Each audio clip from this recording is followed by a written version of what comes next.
día miércoles 15 de marzo del 2023.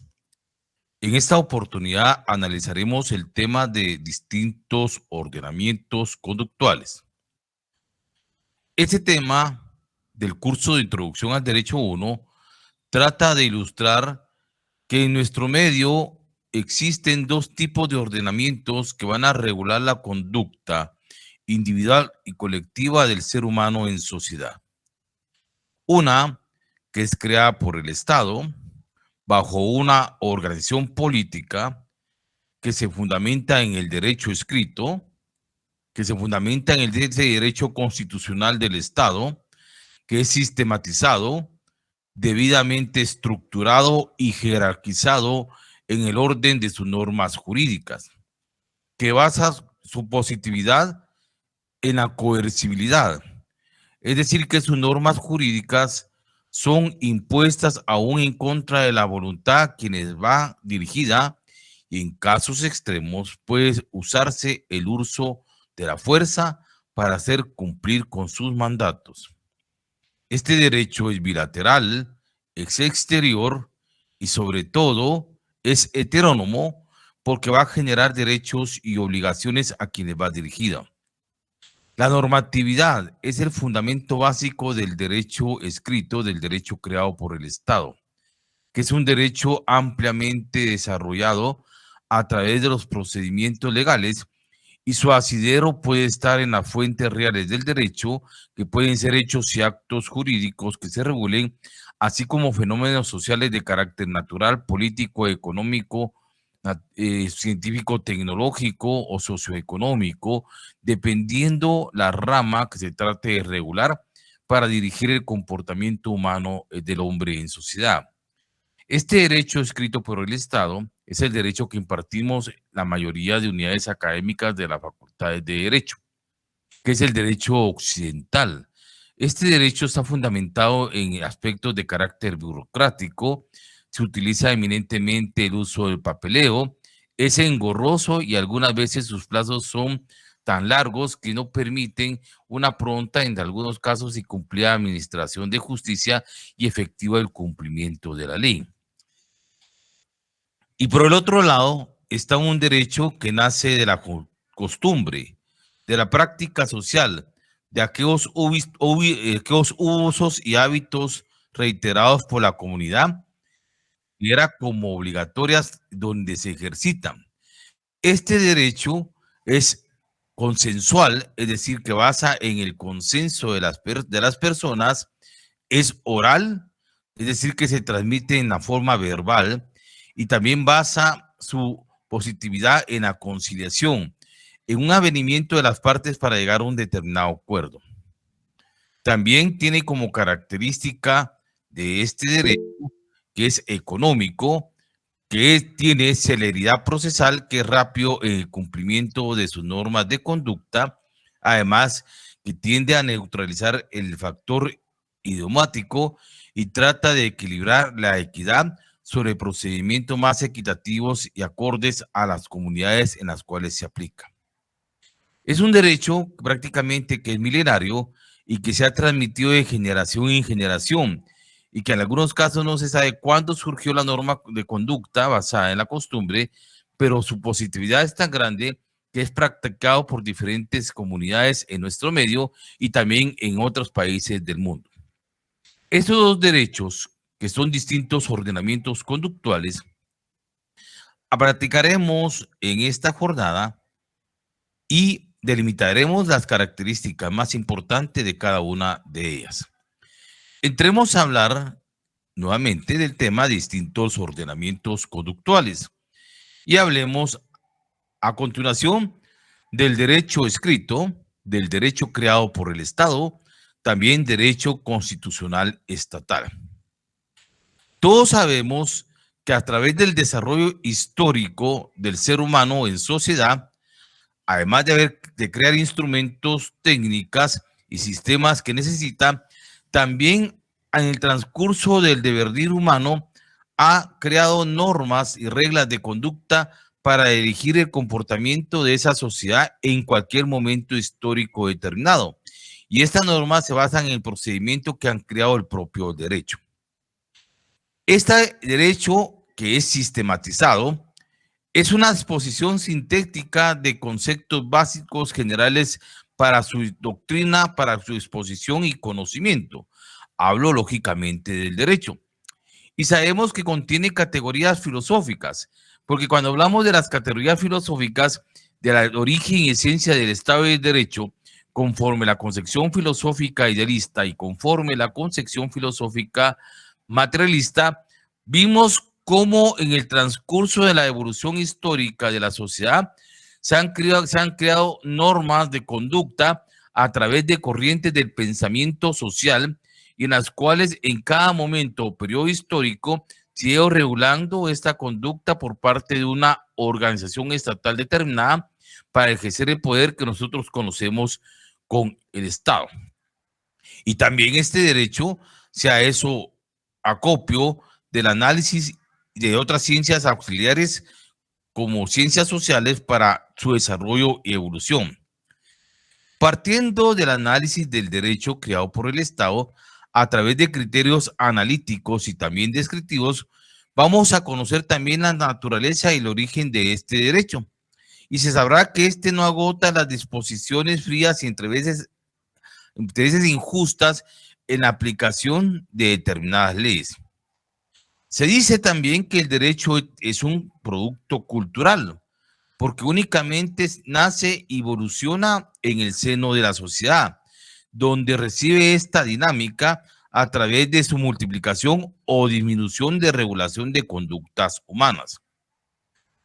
Todos los fenómenos sociales sabemos y entendemos que van a tener una cobertura del derecho, y cualquier que sea la relación social de esa cobertura, en la actualidad está directa o directamente aplicada a regular comportamientos humanos en el Estado y en el derecho cualquiera en el cual se aplique.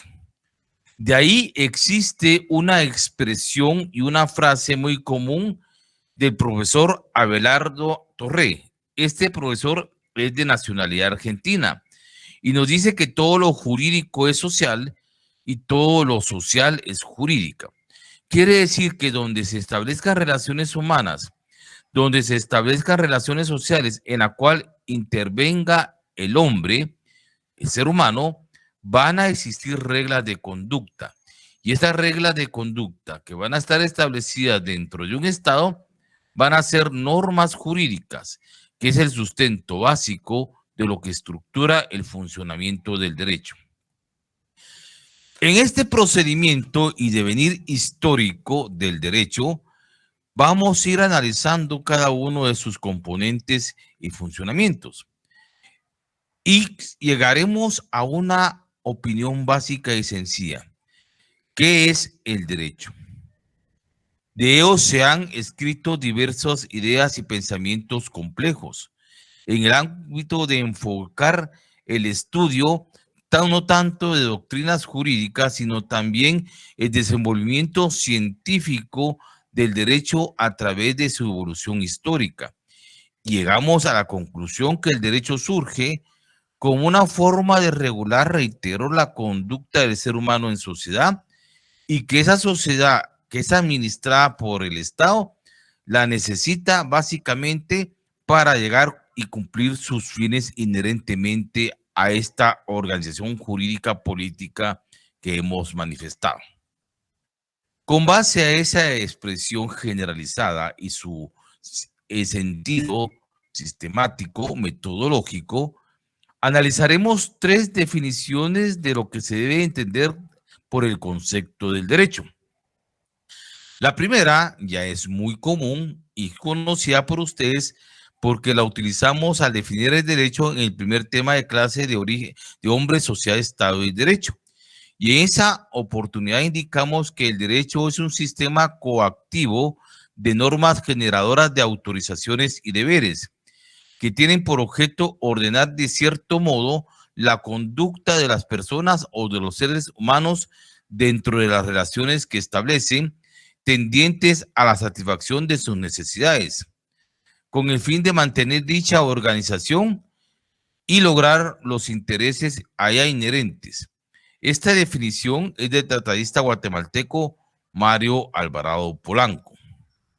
Una segunda definición desde el punto de vista de la concepción filosófica materialista nos indica que el derecho es un producto social sobreestructural que está expresado en un sistema normativo que tiende a regular relaciones humanas, que este derecho es coercitivamente impuesto por el aparato organizado del poder.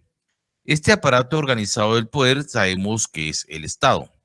Y estas normas van dirigidas en tiempo, espacio y lugar para desarrollar en determinado modo el desenvolvimiento de las contradicciones fundamentales que se dan en la sociedad en función de las mismas.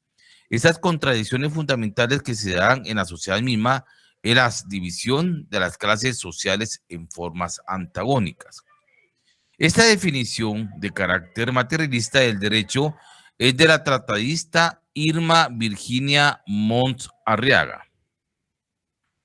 Y una última definición de carácter técnico doctrinario nos las aporta el tratadista mexicano Eduardo García Maínez y nos establece que el derecho es un conjunto de normas jurídicas imperoatributivas.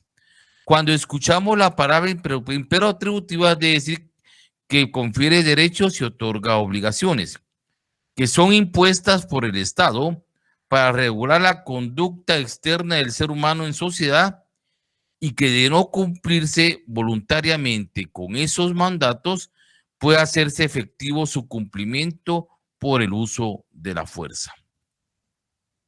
Si concluimos de estas tres definiciones indicadas, logramos un punto equilibrante a establecer en común. Primero, que el derecho es un sistema, que el derecho tiene como característica que es coactivo, que es impuesto aún en contra de la voluntad como seres humanos dentro de la sociedad. Y en caso de no acatar sus normas, existen mecanismos que se usan incluso con la fuerza. Que el derecho va a regular conductas humanas y que esas conductas humanas van a satisfacer necesidades del ser humano dentro de una organización estatal determinada o un órgano de poder que es el Estado. Y que el Estado necesita también establecerlas para cumplir sus fines inherentes por el cual ha existido el derecho y ha sido creado el Estado. Partiendo de estas tres definiciones y la explicación sintetizada de lo que indica estas definiciones del derecho, partamos a indicar cuáles son los tres elementos, óigase bien, los tres elementos que estructuran al derecho. Primero, el derecho es un sistema. Segundo, el derecho tiene carácter coactivo. Y tercero, el derecho tiene aplicación de normas jurídicas al comportamiento humano, generando autorizaciones o derechos y obligaciones y deberes. Miremos cada uno de estos elementos del derecho. ¿Por qué decimos que el derecho es un sistema? Porque las reglas y los principios que integran el derecho están adecuadamente estructurados, unitariamente dispuestos, debidamente jerarquizados y lógicamente orientados conscientemente para un fin concreto. Cuando se dice que el derecho es un sistema estructurado, porque se encuentra establecido bajo sistemáticas y doctrinas que indican su naturaleza, sus fines y objetivos. Que el derecho está regulado estructuralmente para regular la conducta del ser humano en sociedad y que sean establecidas bajo un procedimiento de creación de las normas jurídicas que en nuestro medio por lo general se denomina proceso legislativo en Guatemala y que esa estructuración es básica para la creación de leyes y para la creación de normas jurídicas. ¿Están unitariamente dispuestos el derecho? Efectivamente, porque se encuentran codificados en textos, en leyes, donde cada materia va a regular determinado campo de acción, dependiendo si estas son regulaciones de orden civil, penal, laboral, administrativo o lógicamente a lo que regule el derecho en su comportamiento. También podemos indicar al compañero que dice que no se escucha, puede ser que esté gamado su audio. Yo sí escucho aquí el audio. Una pregunta, jóvenes, ¿me escucha la mayoría? Sí, licenciado. Sí, se escucha. Gracias, muy amable. Entonces el compañero tiene problema tal vez de conectividad. Gracias, muy amable. Gracias, disculpe la interrupción. Le indicaba que estamos hablando en la unidad del derecho que se encuentra codificada en textos y leyes, y dependiendo la rama del derecho que ésta regule, que puede ser materia civil, laboral, administrativo, etcétera, así va a ser su forma de estructuración en su sistema. Y también se dice que es un sistema porque recuérdense que el derecho está debidamente jerarquizado. Cuando les hablé en pocas palabras de la jerarquía normativa, de aquella famosa pirámide de Kelsen, como cuando hablamos de la teoría pura del derecho, indicamos que el aporte de esta corriente del pensamiento filosófico idealista nos indica que el derecho tiene un orden jerárquico en cuanto a la importancia que guardan una norma jurídica en relación a otra, conforme su creación, procedimiento e integración. Y indicamos que existen normas constitucionales, que son las normas de mayor de importancia dentro del ordenamiento jurídico de cualquier estado, y que en segunda instancia, de segundo grado, están las normas ordinarias, que son comúnmente elaboradas por el Congreso de la República. En tercer orden, en esa jerarquía están las normas reglamentarias, que son creadas por instituciones del Estado para desarrollar las normas ordinarias. Y en última instancia, en la cuarta jerarquía, están las normas individualizadas, que ya no van dirigidas al conglomerado social en particular, porque a un sector de la población o personas individualmente establecidas que comúnmente se denominan las partes. Esa jerarquización sistemática del derecho es la importancia de la estructuración de los elementos del derecho en su primer campo de acción. Por eso se dice que el derecho es un sistema. Miremos el segundo elemento del derecho, el carácter coactivo. Este carácter coactivo consiste en que sus preceptos se imponen inexorablemente a la población de cualquier estado, aún en contra de la voluntad de los mismos, aunque tales preceptos en determinadas circunstancias tengan mandatos injustos. Esta circunstancia es así, porque por lo tanto el Estado no podría desempeñar sus funciones ni realizar los fines correspondientes si no se imponen sus mandatos aún en contra de la voluntad de las personas. Esta coercibilidad de las normas jurídicas, repito, en ciertos casos puede conllevar hasta el uso de la fuerza física, que es una de las características esenciales del derecho, que las distingue de más disposiciones ordenadoras del obrar o del comportamiento humano, que las distingue de la moral, de la costumbre y los usos sociales. Porque la norma jurídica, la característica que es la esencia del derecho es la coercibilidad, que sus mandatos son impuestos. No se anda preguntando a quién van dirigidas, sino quién las debe de acatar y cumplir, porque es la función fundamental del Estado para regular el comportamiento del ser humano y para cumplir los fines en el ejercicio de ese poder que la sociedad le delega. Y el tercer elemento del derecho es que el derecho siempre va a aplicar normas jurídicas. ¿Y a quién las va a aplicar? Al comportamiento humano. Y esa aplicación de normas jurídicas al comportamiento humano van a generar autorizaciones o derechos, o van a generar también obligaciones o deberes. Los primeros, es decir, las autorizaciones y derechos que se aplican en las normas jurídicas, nos dan un grado de actividad posible que va a aplicarse o va a ejecutarse dentro del conglomerado social. Y este esta aplicación de normas jurídicas donde se autorizan derechos van a ir dirigidas bajo la protección y tutela del Estado. Y cuando se otorgan autorizaciones y derechos, estamos hablando de los derechos subjetivos.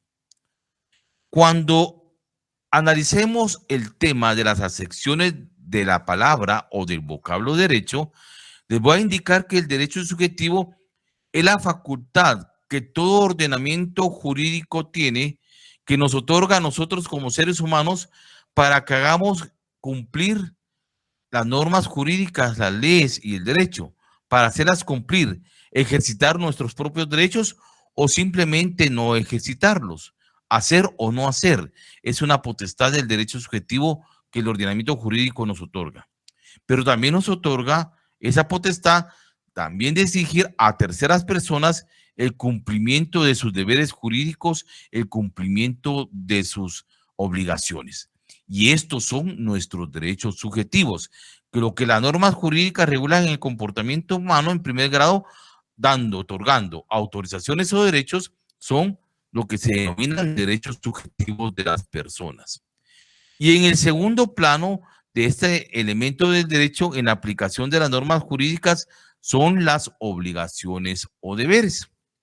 Las obligaciones o deberes van a señalar una forma o un grado de actividad debida, un grado de actividad de cumplimiento de las normas jurídicas que va a provocar siempre la intervención impositiva, o sea, la autorización, la integración del Estado que va a hacer que se cumplan, y cuando la actividad es impositiva de hacer algo que se debe de cumplir, estamos en presencia de los deberes jurídicos, que son las obligaciones o deberes. Los deberes jurídicos siempre van a ser una restricción a nuestra libertad jurídica exterior para que se ejecute una conducta de carácter positivo o negativo. Puede ser aflictiva porque va a hacer que una persona cumpla con sus obligaciones, cumpla con sus deberes jurídicos. Cuando ha otorgado o contraído un derecho, también van paralelamente los deberes jurídicos. Y esto, que es el mandato de restricción de nuestras libertades exteriores, es el deber jurídico, y donde van a estar reguladas las obligaciones y los deberes que tenemos que cumplir en el ejercicio del derecho y en la aplicación consumada de la norma jurídica.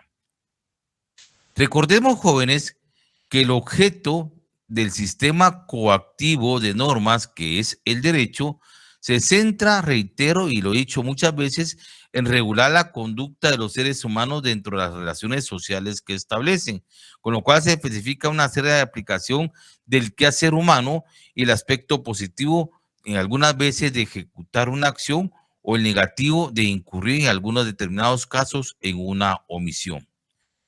Estas relaciones de obligatoriedad de las normas jurídicas que se dan dentro de una organización debidamente estructurada, que es el Estado, se encuentra establecida en los organismos del mismo que estructuran el poder público, a través de sus organismos ejecutivo, legislativo y judicial, que esto es la existencia consustancial en la cual se puede administrar el derecho.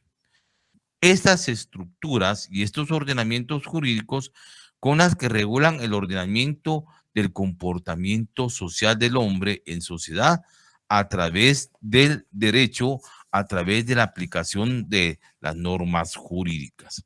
Y recordemos, lógicamente, jóvenes, que en este sentido el derecho es totalmente escrito, basa su obligatoriedad en la coercibilidad del derecho del Estado, que es sistemático, estructurado, y es el derecho que nosotros aplicamos normalmente en todas nuestras relaciones humanas, dentro de lo que es el ámbito de lo que nos enseñan en una facultad de ciencias jurídicas y sociales, que es la mayoría de formación que ustedes van a recibir en el pensum de estudio. Ahora hablemos del otro ordenamiento conductual, que ahí es donde vamos a centrar más nuestra atención. Hablemos del ordenamiento consuetudinario. Antes de hablar de ordenamiento consuetudinario, para poderlo entender y para poderlo interpretar, es necesario nuevamente que traigamos a colación la definición de costumbre, de los elementos de costumbre y clases de costumbre.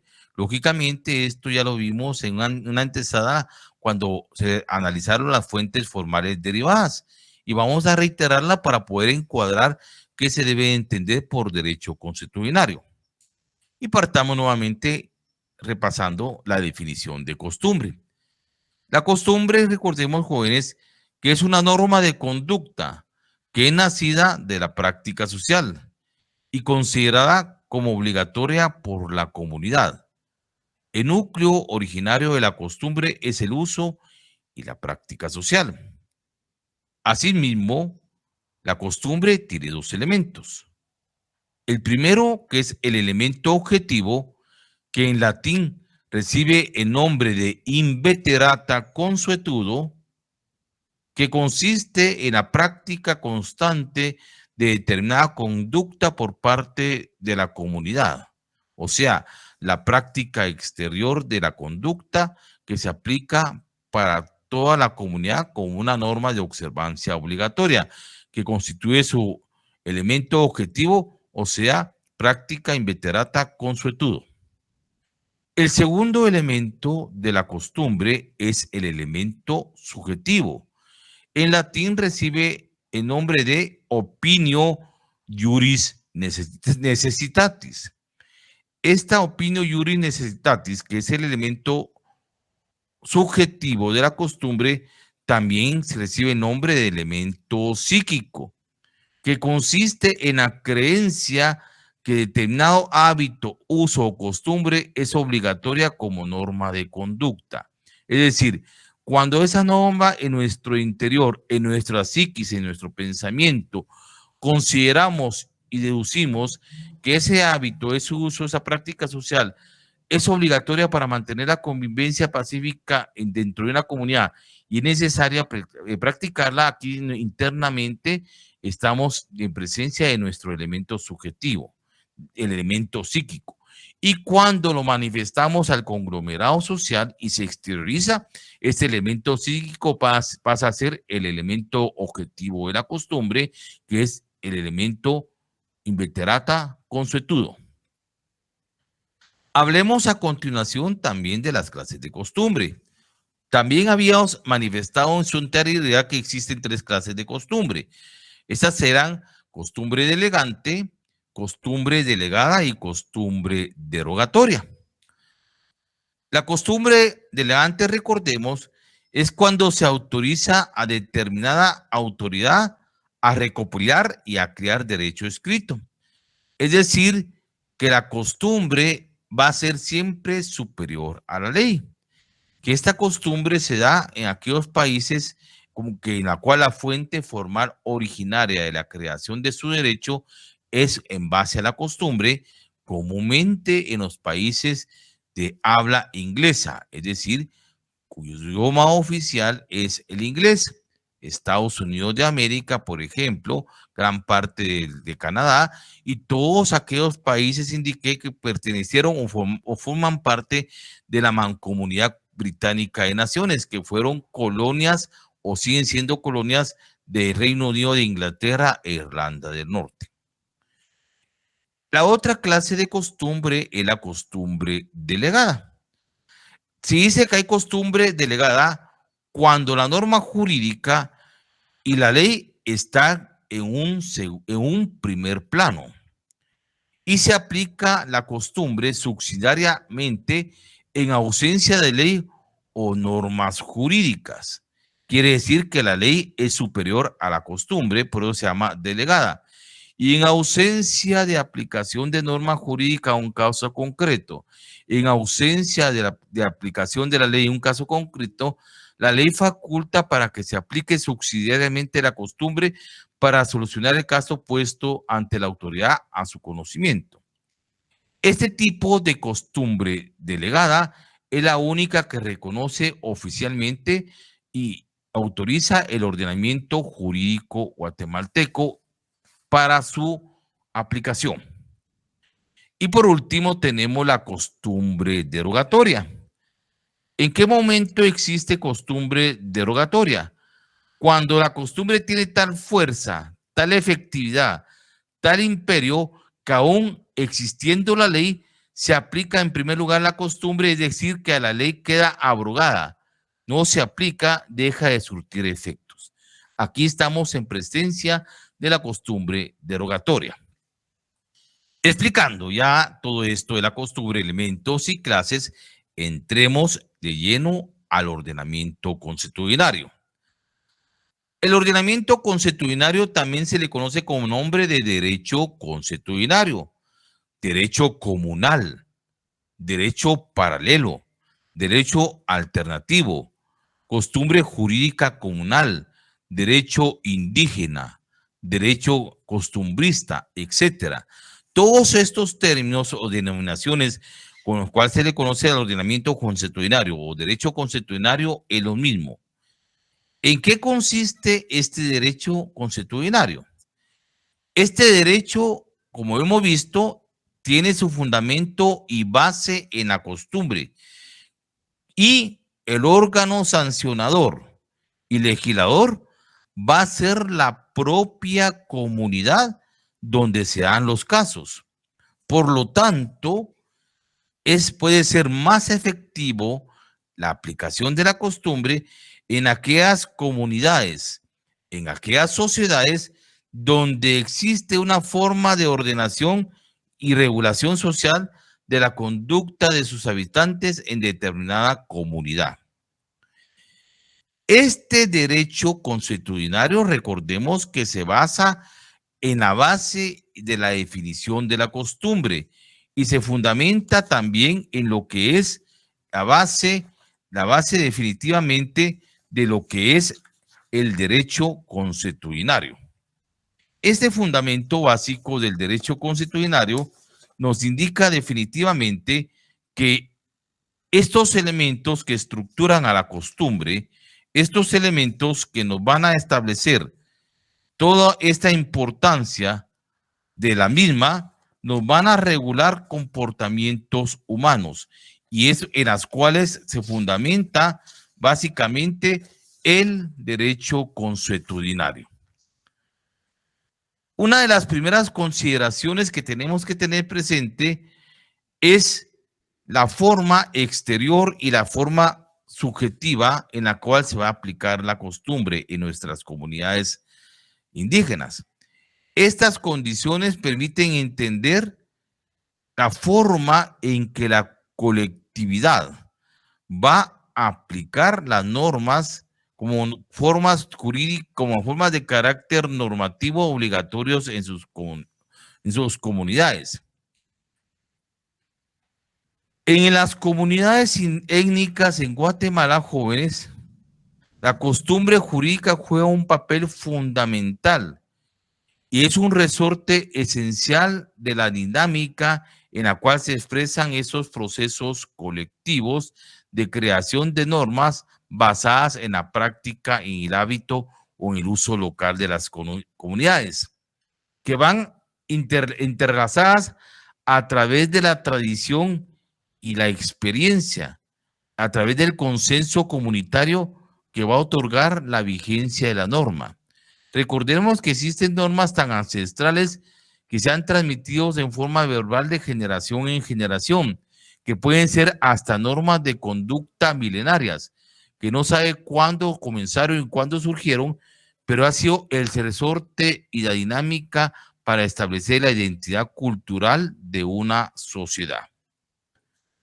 Partiendo de estas circunstancias, podemos definir a continuación qué se entiende por derecho consuetudinario.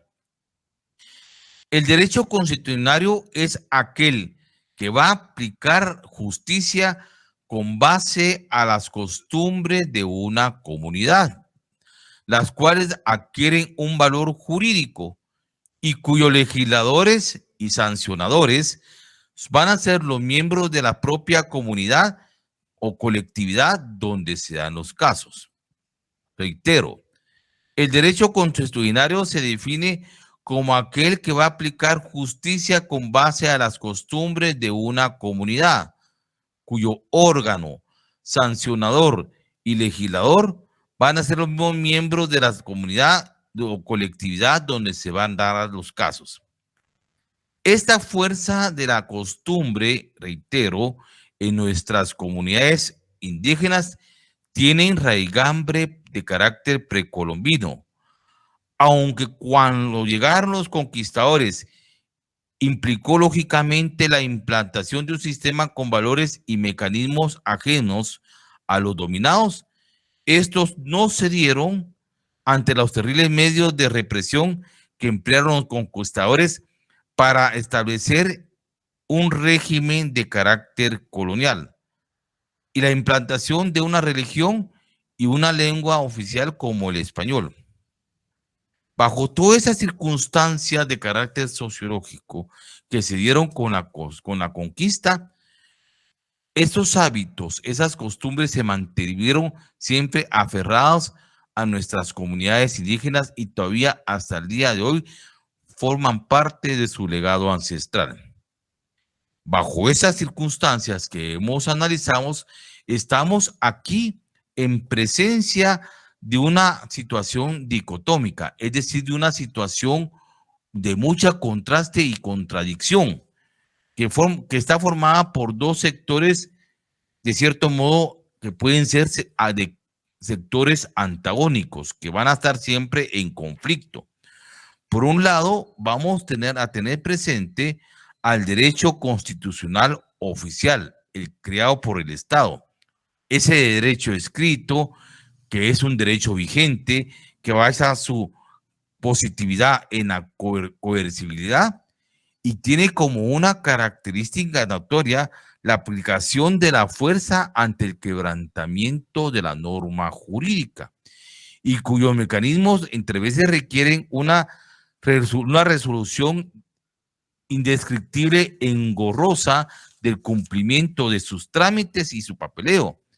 Y por el otro lado, encontramos un sistema paralelo basado en la costumbre, cuya eficacia es considerable y sobre todo de más amplio consenso, es un derecho oral, es un derecho positivo conciliador, que es rápido, que es económico, que neutraliza el factor idiomático y trata de aplicar la justicia con base al punto más equidistante que es la equidad.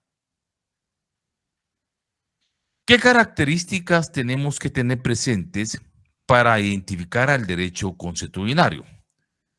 Para poder identificar que se está aplicando el derecho consuetudinario basado en la costumbre, debe de identificarse tres características fundamentales. Primero, que es eminentemente conciliador. Segundo, que se trate de un derecho oral. Y tercero, que fundamente su vigencia y positividad en el consenso. ¿Por qué el derecho consuetudinario debe tener como característica que sea eminentemente conciliador? Porque este va a emplear recursos persuasivos, acudiéndose a aspectos de carácter religiosos y morales del buen trato, pero en esencia que requieren un acopio formidable de paciencia, que es una característica intrínseca en nuestras comunidades indígenas.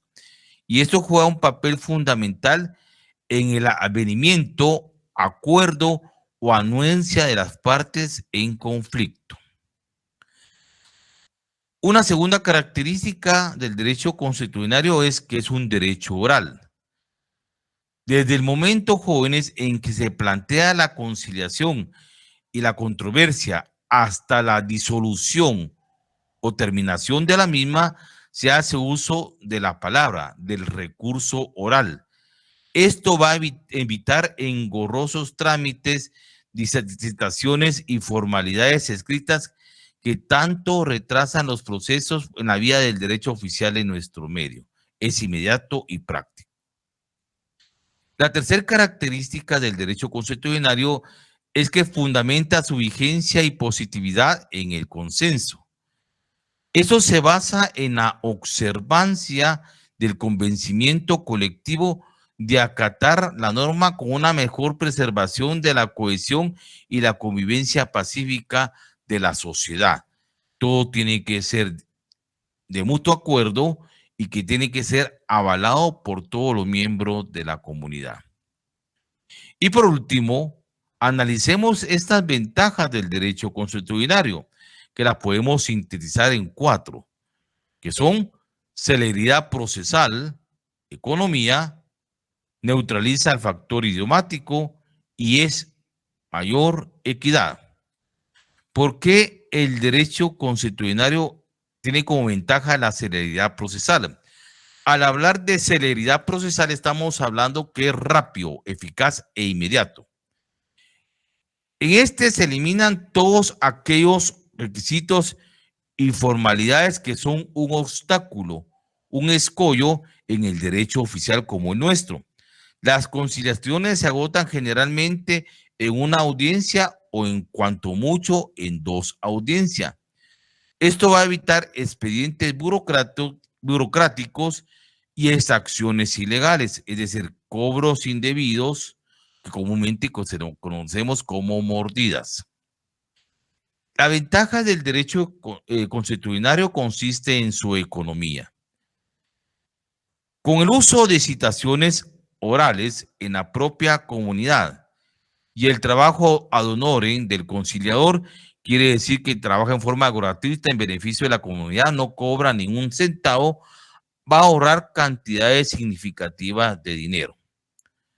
La tercera ventaja del derecho consuetudinario es que va a neutralizar, mucho ojo, el factor idiomático.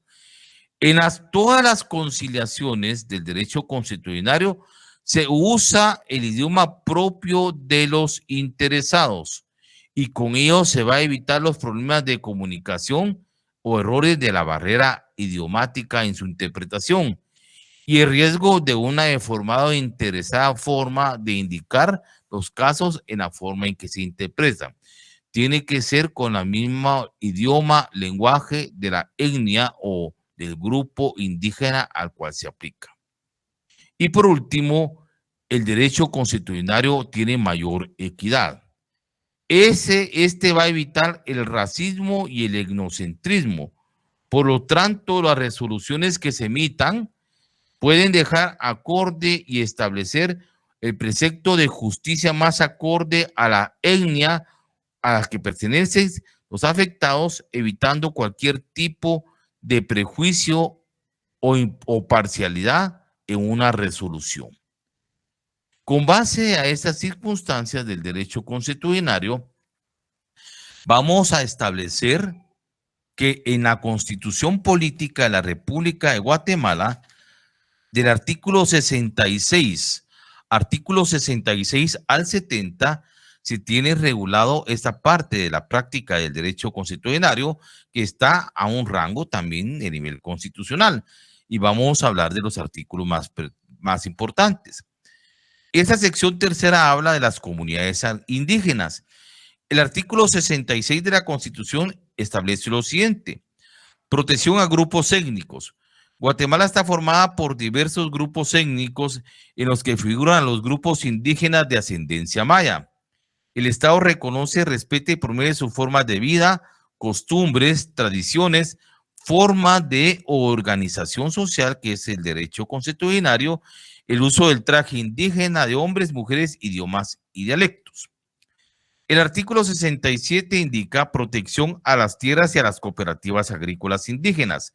Las tierras de las cooperativas, comunidades indígenas o cualquiera otras formas de tenencia comunal o colectiva de propiedad agraria, así como el patrimonio familiar y vivienda popular, gozarán de protección especial del Estado, de asistencia crediticia, de técnica preferencial que garanticen su posesión y desarrollo, a fin de asegurar a todos los habitantes una mejor calidad de vida.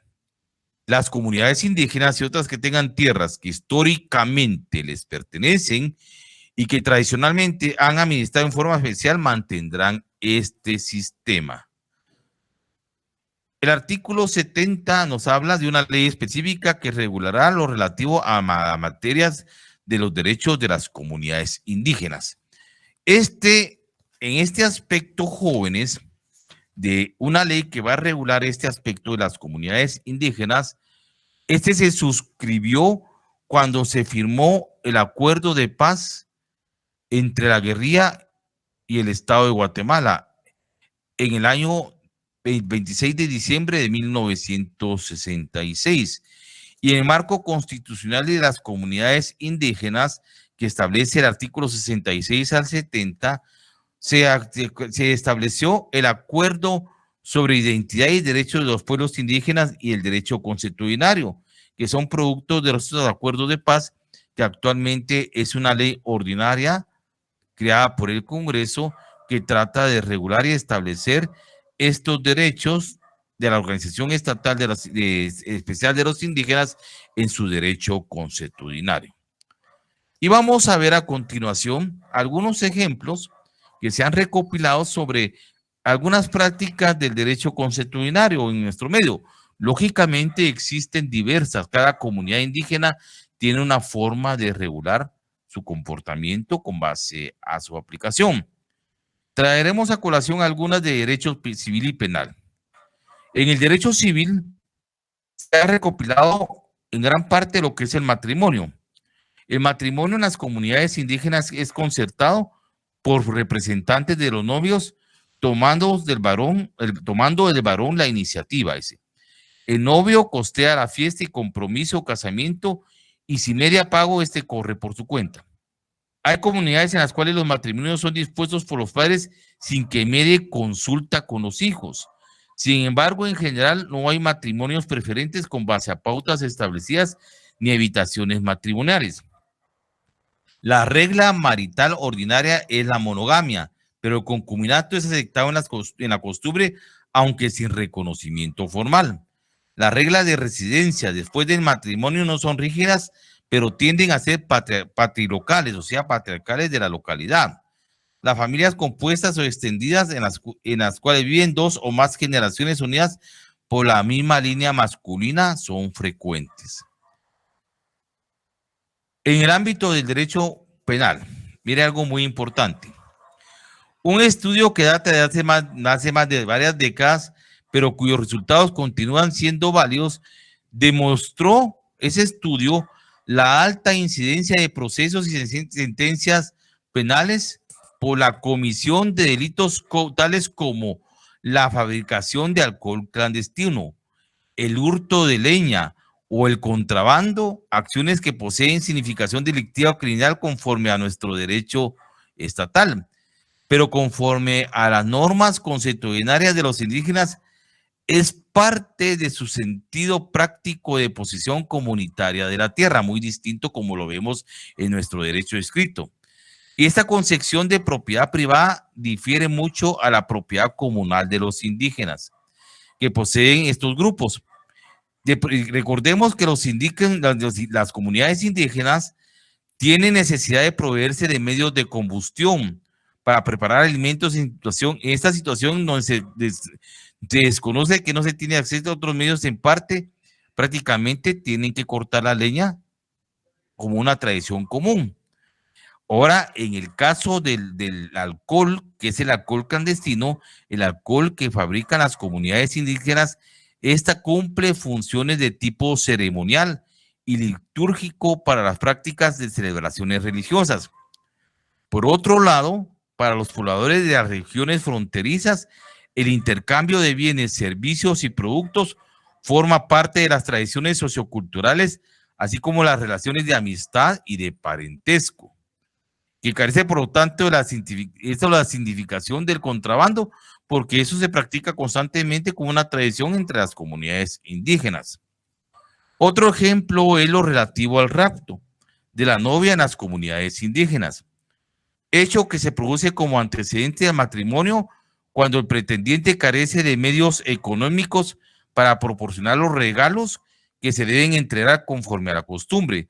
Por lo general, cuando se producen estos hechos, el asunto se soluciona a través de un procedimiento de derecho consuetudinario que consiste en la llegada de los padres del novio y otros parientes a solicitar el perdón de la familia de la novia, Una vez aceptadas las disculpas, el incidente queda resuelto y la nueva unión conyugal es respetada y aprobada por la comunidad.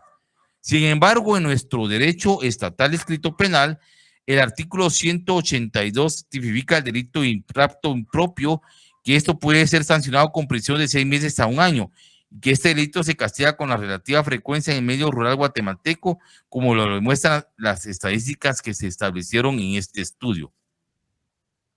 Esto es muy importante conocer los jóvenes como ejemplos de cómo se practica en ciertas comunidades del derecho consuetudinario y esa gran contradicción y lucha que se tiene con el derecho estatal. El derecho escrito no quiere reconocer la forma de los comportamientos ancestral de las comunidades indígenas, que son diversas a la forma en que se administran en sus relaciones sociales y lógicamente en sus relaciones personales. Con esto damos un marco generalizado del tema de distintos ordenamientos conductuales. En lo que respecta a este tema, hay un curso dentro del pensum de la carrera que ustedes lo van a ver profesionalmente en el área profesional de su carrera, que hay una asignatura específica que se llama Derechos de los Pueblos Indígenas. El profesor especializado en este tema ahondará durante un semestre todas estas temáticas del derecho consuetudinario que yo se las estoy explicando en este módulo de clase virtual. Entonces, jóvenes, pasaremos a continuación a la fase de preguntas y dudas para que ustedes hagan sus comentarios o sus inquietudes que les haya quedado sobre lo que hemos hablado dentro de la misma, y lo dejo en el uso específico de la palabra.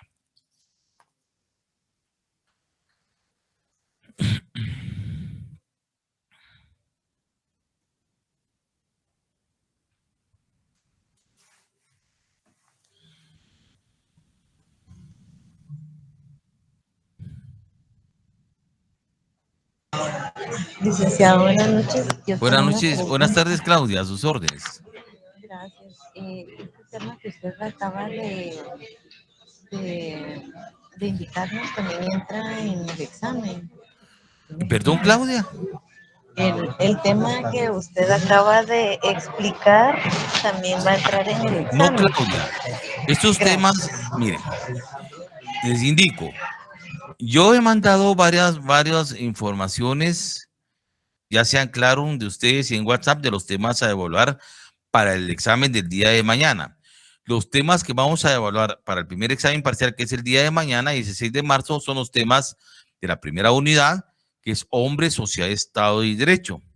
Y el tema de origen y esencia del Estado y el Derecho, conforme la concepción filosófica idealista y conforme la concepción filosófica materialista. Hasta ahí integra la primera unidad. Los temas que hemos estado desarrollando a partir de fuentes del derecho y lo que hoy es distintos ordenamientos conductuales, estos ya son temas para la segunda unidad, temas para su segundo examen parcial. La respuesta, lo que estamos viendo hoy, es para evaluar para el segundo examen parcial. ¿Estamos? Sí, licenciado, muchas gracias. Muy bien. Licenciado, buenas tardes. Sí, José, buenas tardes. Gracias. Fíjese que con relación al tema del derecho consuetudinario, ¿verdad? Con relación a lo que usted explicaba, ¿verdad? El artículo 66 al artículo 70 de la Constitución Política, y con relación al tema del curso que nos mencionaba. Entiendo que como parte de la ley en Guatemala, sí está, se podría decir, sí está formalizada la parte de la protección a los pueblos y sus costumbres. Es decir, ellos actúan según sus costumbres, sus tradiciones, su religiosidad, su cosmovisión, todo eso que integra ese misticismo de las comunidades indígenas. Correcto. Y esto, por ejemplo, en algún punto, ¿verdad? No debería de, bueno, si lo ve así, usted comentaba que en algún momento iría se podría interpretar algo que está en el Código Penal, ¿verdad? Que pudiese llegar a confundir o realmente siempre es decir, alguna conducta que en teoría está como costumbre en los pueblos pueda contradecir lo que está en nuestro derecho escrito. Así es, en el derecho escrito. Sí, así es. Ese es uno de los grandes problemas que se tienen, donde la autoridad estatal quiere imponer su voluntad cuando determinados hábitos y conductas dentro de las comunidades indígenas a través de la costumbre son normas de carácter consuetudinario que no son vistas mal como un hecho delictivo cuando mira el derecho penal guatemalteco. Entonces, aquí es donde se debe de legislar un poquito más para dejar entender a la autoridad, tanto la que administra justicia como la que impone el orden, que existen parámetros en las cuales deben de decir hasta dónde y hasta cuándo debe actuar la autoridad estatal. Perdón, licenciado, exactamente son los limitantes. Creo que un ejemplo claro está, por ejemplo, cuando uno escucha la noticia, ¿verdad? Cuando hay, por ejemplo, en grupo o una comunidad hay una autoridad y ellos aplican un castigo, ¿verdad? Por alguna persona que haya cometido un acto ilícito. Permíteme un momentito, José Víctor. Compañeros, alguien tiene abierto su micrófono que se oye un eco de una plática, por favor. Si alguien fuera que por favor lo pueda desconectar porque estamos incluso grabando, se oye ese eco de esa conversación. Muy amable. Sí, José Víctor, escucho, disculpe. Sí, prácticamente sería esa parte de la licenciado que podría aplicarse ese tipo de castigos y tengo entendido que después de aplicar ese castigo, ellos entregan a la persona a las autoridades como tal, ¿verdad? No, miren, eso aquí hay un grave error de interpretación. Correcto. Cuando se aplica la costumbre, o sea, el derecho consuetudinario, ya no se debe de entregar a la autoridad estatal, porque únicamente existe una única persecución penal. Se aplica la costumbre, la persona aceptó el castigo, la aplicación de la norma danciada en la costumbre, no tiene por qué intervenir el Estado en ninguna circunstancia porque ya se aplicó la ley, la justicia con base a la costumbre. Porque si no, en este caso la autoridad indígena ancestral lo que tendría que ser entregarla directamente a la autoridad estatal. Pero si la autoridad ancestral indígena va a aplicar la costumbre, ahí debe concluirse el caso. Con el consentimiento de quién, de la persona, del agresor y de la víctima, porque tiene que ser entre A y B y el consenso de la comunidad. De lo contrario, no podemos estar hablando de derecho consuetudinario. Muy claro, porque ahí están las características y las ventajas. Entiendo, licenciado. Muchas gracias por la aclaración. Con mucho gusto, José. Noche, licenciado, disculpe, con una consulta, no sé si podría repetir el concepto de derecho subjetivo. Derecho subjetivo. Cuando miremos la palabra, el tema de las secciones de la palabra derecho, vamos a hablar de derecho subjetivo.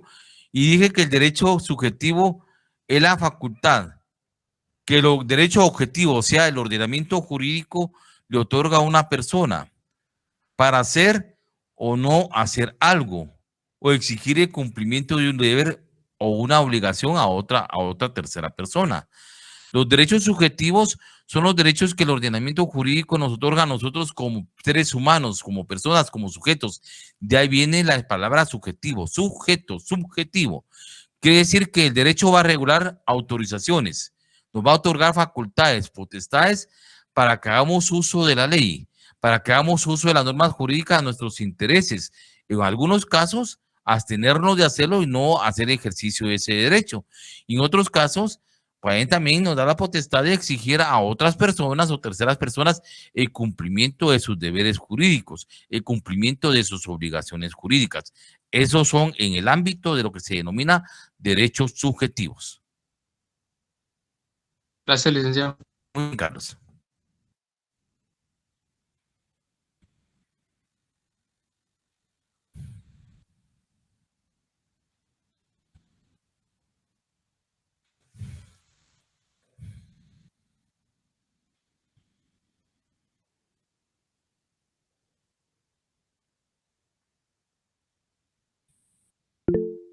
Ricardo, buenas tardes.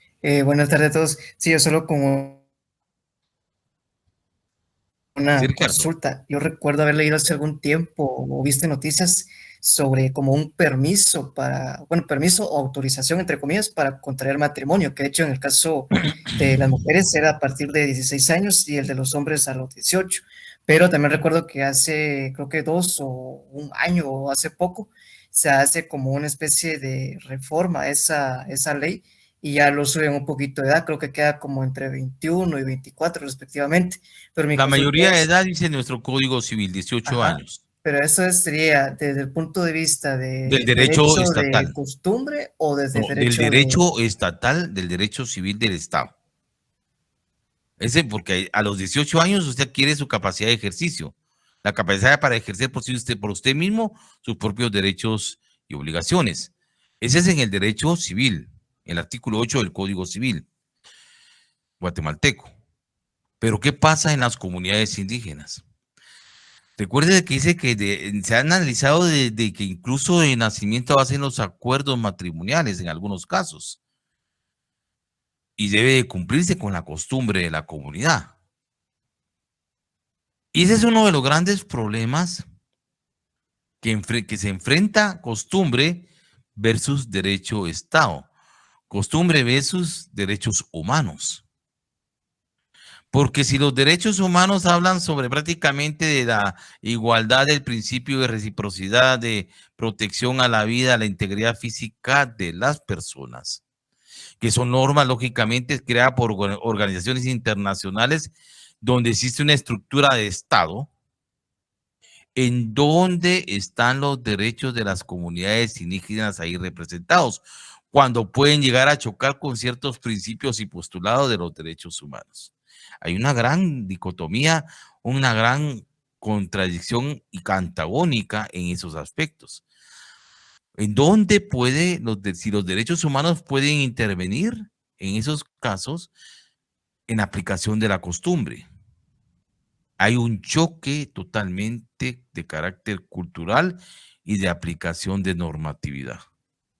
Entonces se tiene que ahondar más hasta dónde el derecho estatal y hasta dónde la aplicación de derechos constitucionales puede entrar paralelamente también a contradecir la costumbre. Es muy difícil porque se trata muchas veces de legislar y de conocer, pero no se conoce, no se concede ni se legisla totalmente los derechos de las comunidades indígenas, solo a grosso modo, a una pincelada para darle un maquillaje. Pero el derecho constitucional puede ser tan fuerte que todo lo que es el derecho estatal y todo lo que es el derecho de la Declaración de Derechos Humanos en algunos aspectos puede entrar en choque con la costumbre. Es muy, muy delicado poder determinar y ahí se necesita de mucha experiencia y de mucho tino para no caer en un conflicto entre las comunidades.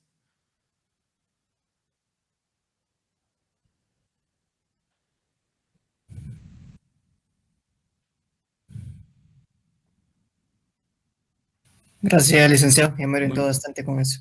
Muy bien, Ricardo.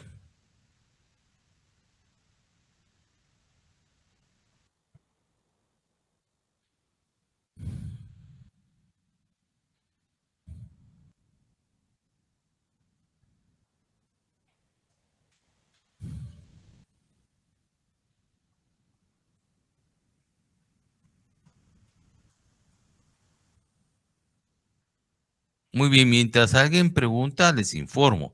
Esta clase virtual yo se las estaré trasladando hasta el día viernes. No quiero trasladar información mañana para no confundirlos con su evaluación del día jueves. Entonces, esta grabación para el día viernes, ustedes la van a tener ya disponible en Claro Institucional y en el WhatsApp de su sección del curso de Introducción al Derecho, para que tome nota, por favor.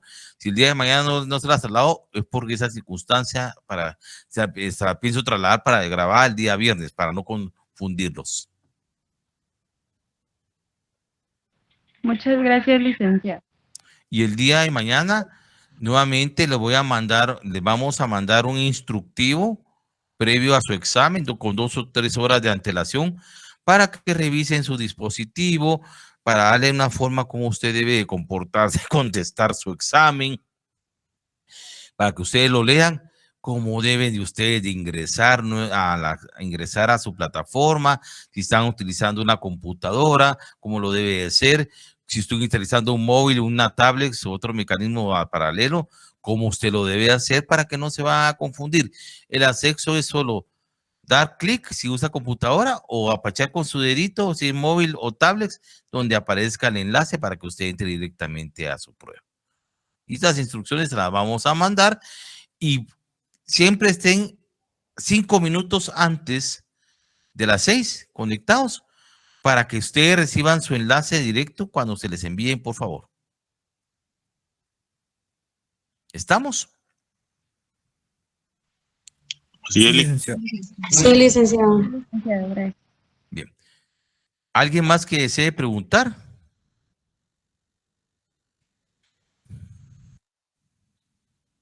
Licenciado, disculpe, ¿cuánto tiempo mencionó que tenemos para realizar el 45 examen? minutos.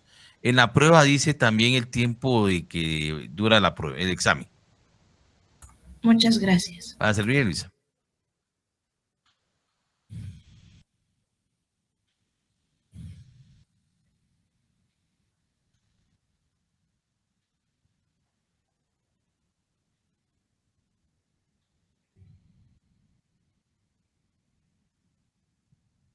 Bien. Si no hay más que hacer constar, jóvenes, estamos por concluido la clase de esta jornada. Lo vemos el día de mañana en su evaluación a las 18 horas. Los quiero a todos a esa hora, jóvenes, hasta los compañeros sin excusa ni pretextos que ingresaron en la quinta oportunidad. Los quiero en su evaluación. Feliz noche, jóvenes, y si van a estudiar, pues a desvelarse un poquito. Buenas noches, Nelly. Buenas noches, jóvenes. Feliz noche, licenciado. Buenas noches, jóvenes. Feliz noche. Feliz noche a todos.